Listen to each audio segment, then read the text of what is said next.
Els nostres avis ho tenien clar, que no es podia estirar més el braç que la mànega, no? Però a partir del consumisme i aquest desenvolupament que s'ha entès només en termes macroeconòmics, doncs sembla que hem perdut el món de vista. Un replantejament en el cas de l'agricultura voldria dir, per exemple, fomentar l'agricultura ecològica, que és en definitiva la que fèiem quan jo vaig començar a treballar, el 1955. Llavors no hi havia pesticides, no hi havia adobs químics i lògicament fèiem l'agricultura de sempre. No s'anomenava ecològica, però ho era.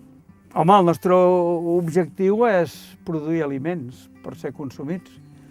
El què i el com és fonamental. Hem de decidir entre tots, i no únicament els pagesos, sinó tota la societat ben representada, què volem menjar. Si volem seguir amb aquests aliments a qualsevol preu i de qualsevol manera, o volem realment productes nets, productes sense residus i productes que recuperin el gust que tenien en altres èpoques, i em refereixo a fruites, hortalisses, tot plegat.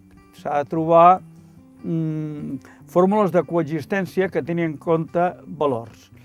Si a l'hora de negociar el rerefons és només l'especulació i els interessos propis de cada país, malament. Malament si, com deia, em sembla que Churchill, els estats no tenen amics, tenen interessos. Malament si només es negocia a partir d'interessos. Llavors el rerefons de la sostenibilitat no es tindrà mai en compte, mai.